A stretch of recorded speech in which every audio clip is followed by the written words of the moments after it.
இன்றே டவுன்லோட் செய்து உங்கள் ஃபேவரட் ஷோக்களை என்ஜாய் பண்ணுங்க. எவ்ரி half an hour நீங்க ட்ரிப்ஸ் செக் பண்ணுங்க. டாக்டர் என்னாச்சு டாக்டர்? எங்க அத்தை நல்லா இருக்காங்களா? கண் முடிச்சிட்டாங்களா? ஆபரேஷன் நல்லபடியா முடிஞ்சிருச்சு. உள்ள இருந்த புல்லட்டை வெளியே எடுத்தாச்சு. ஆனா இன்னும் கிரிட்டிக்கல் பொசிஷன்ல தான் இருக்காங்க. பிளட் அதிகமா லாஸ் ஆயிடுச்சு.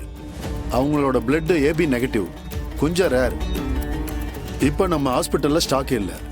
உடனே வெளியே எங்கேயாவது ஏற்பாடு பண்ணீங்கன்னா நல்லா இருக்கும். டே வெற்றி கதிர், நம்ம கட்சி ஆளுங்க கிட்ட எல்லாம் சொல்லு, ஏபி நெகட்டிவ் பிளட் யாருக்கெல்லாம் இருக்கோ அவங்க எல்லாரையும் இங்க ஹாஸ்பிட்டலுக்கு வர சொல்லு. சரிங்கப்பா.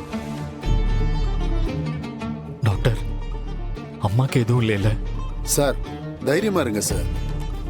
உங்க அம்மாவை அவ்வளவு சீக்கிரம் கைவிட்டுற மாட்டோம். எங்களால என்ன முடியுமோ அதை நாங்க செய்வோம்.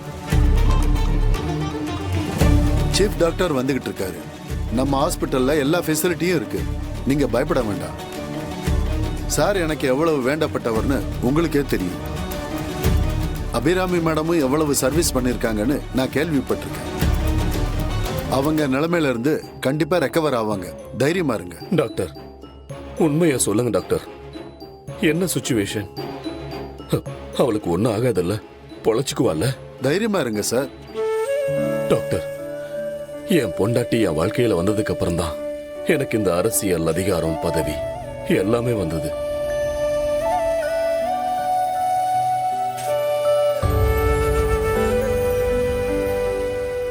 அவ எங்க வீட்டோட மகாலட்சுமி டாக்டர். அவ இல்லாதத என்னால கற்பனை பண்ணி கூட பார்க்க முடியாது டாக்டர். ப்ளீஸ் டாக்டர், இது வரைக்கும் நான் யார்கிட்டையும் எதுக்காகவும் கெஞ்சினதில்லை. இப்ப என் கண்ணு முன்னாடி நீங்க தான் கடவுள் மாதிரி தெரியுறீங்க.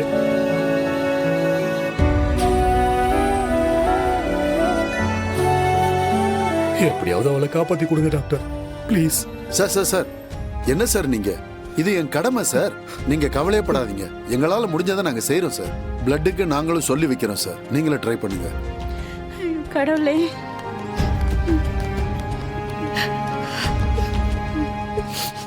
மேடம் என்ன மேடம் நீங்க? ஐயோ என்ன மேடம் பண்ணீங்க? என்ன மேடம் இதெல்லாம்? ஒன்றாகாது மேடம். நீங்க என்ன மேடம் தப்பு பண்ணீங்க? நீங்க நல்லதுக்கு தான் மேடம் பண்ணி அல்லாதீங்க மேடம். நீங்க சொல்றது கேளு கொஞ்சம் ப்ளீஸ். ஒன்றாகாது.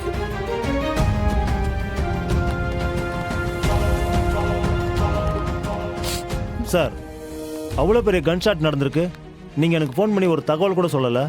உள்ள என் பொண்டாட்டி உயிருக்கு போராடிட்டு இருக்கா. உனக்கு ஃபோன் பண்ணி சொல்லதான் எனக்கு ஞாபகம் இருக்குமா? எனக்கு யோசிக்கிறதுக்கே நேரம் இல்லை. இந்த ஃபங்க்ஷனை யார் சார் ஏற்பாடு பண்ணாங்க? நான் தான். அத்தை ரொம்ப வருஷமா சோஷியல் சர்வீஸ் பண்ணிட்டு இருந்தாங்க. அவங்களுக்கு ஒரு பாராட்டு விழா நடத்தணும்னு நினைச்சேன். அவங்களுக்கு தெரியாம தான் இந்த ஃபங்க்ஷனை ஏற்பாடு பண்ணேன். பவுன்சர்ஸை அரேஞ்ச் பண்ணியிருந்தீங்களா? பண்ணோம் சார். சார், இதை யார் செஞ்சிருப்பாங்கன்னு உங்களுக்கு சந்தேகம் இருக்கா சார்? தெரியல. அரசியல்வாதிக்கு எதிரிங்களை பத்தி சொல்லவா வேணும்? சுத்தி எதிரிங்க தான். அதுல எவன் இதை செஞ்சான்னு எனக்கு எப்படியா தெரியும்? சார், ஒருவேளை உங்களை டார்கெட் பண்ணி மிஸ் ஆகி மேடம் மேல குண்டு பட்டுருச்சா சார்? அது யார் என்னன்னு ஏதாவது தெரியுமா? இல்லை சார், அது யார் வந்தாங்க, என்ன பண்ணாங்க, அதெல்லாம் கண் மூடி திறக்கிறதுக்கு எல்லாமே நடந்துருச்சு சார். சார், அபிராமி மேடம், துளசி மேடம் இவங்க 2 பேருக்கும் பொதுவான எதிரிங்க யாராவது இருக்காங்களா சார்? சார், அந்த மாதிரிலாம் இல்லை சார். அப்பா அரசியல்வாதி, அவருக்கு 1000 எதிரிங்க இருக்கலாம். ஆனா அம்மா சோஷியல் ஒர்க்கர், அப்படி இருக்க வாய்ப்பே இல்லை சார். அம்மா யாருக்கும் எந்த கெட்டதும் பண்ணதில்லை. எங்கேயாவது வெளியில போனா கூட எல்லாரும் நீங்க நல்லா இருக்கணும்னு சொல்லி வாழ்த்திருக்காங்களே தவிர அவங்க கெட்டு போகணும்னு யாரும் நினைச்சதே இல்லை சார். அப்படி இருக்கும்போது அவங்கள கொல்லணும்னு யார் சார் யோசிப்பா சொல்லுங்க? துளசி மேடம், நீங்க என்ன சொல்றீங்க? இல்ல சார், மாமா சொன்ன மாதிரி அத்தைக்கு யாராவது எதிரிங்க இருப்பாங்களான்னு தெரியல சார். இன்ஸ்பெக்டர், இதுக்கு பின்னால யார் இருந்தாலும் சரி, இன்வெஸ்டிகேட் பண்ணி கண்டுபிடிங்க. கண்டுபிடிச்சு அவனை என் கண்ணு முன்னாடி கொண்டு வந்து நிப்பாட்டுங்க. அவன் வாழ்க்கையில அனுபவிக்காத தண்டனையை நான் கொடுக்கறேன் அவனுக்கு. சரிங்க சார். சார் நான் ஸ்பாட்டுக்கு போகிறேன் சார். அங்கே ஆல்ரெடி நம்ம டீம் ஏற்கனவே விசாரணையில் இறங்கிட்டாங்க சார். நீங்கள் தைரியமாக இருங்க. அடுத்த தடவை நான் உங்கள் முன்னாடி நிற்கும்போது நான் குற்றவாளியோட தான் நிற்பேன் சார். வரேன் சார்.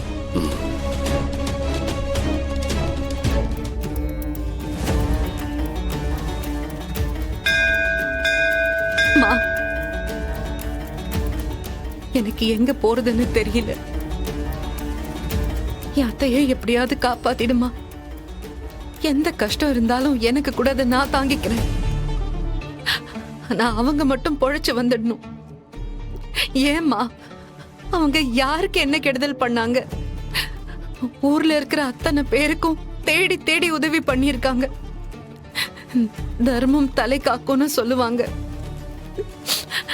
காலத்துக்கும் தர்மத்தையே குறிக்கோளா வச்சிருந்தவங்களுக்கு நீ இப்படி ஒரு கஷ்டத்தை கொடுக்கலாமாமா?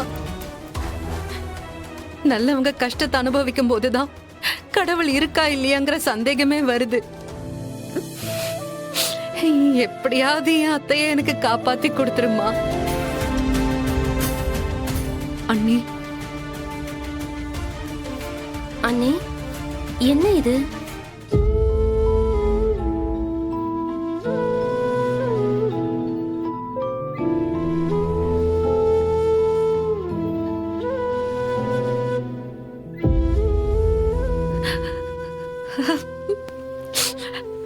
ஐயோ அண்ணி, கவலைப்படாதீங்க, எல்லாம் சரியாயிடும்.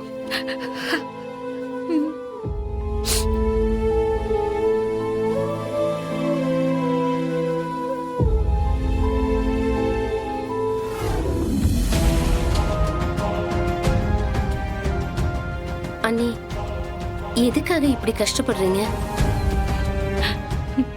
வேற என்ன நீ பண்ண சொல்றீங்க? இப்ப என் அத்தை இருக்கிற நிலைமைக்கு கடவுள் தான் ஒரே ஒரு வழி. அதுக்காக உங்களுக்கு இதெல்லாம் பழக்கம் இல்லையா அண்ணி? பரவாயில்ல அண்ணி, அது என் குடும்பம். அவங்க என் சொந்த மாமியார். அவங்க நல்லா இருக்கணும்னு தானே நான் நினைக்க முடியும். சரி, டாக்டர் என்ன அண்ணி சொன்னாரு? அவங்க கண்ணு முழிச்சாதான் சொல்ல முடியுமா? ஆனா இன்னும் கிரிட்டிக்கல் கண்டிஷன்ல தான் இருக்காங்க. நம்மளால முடியாத விஷயத்துக்கெல்லாம் நாம கடவுளை தானே நம்பி ஆகணும்.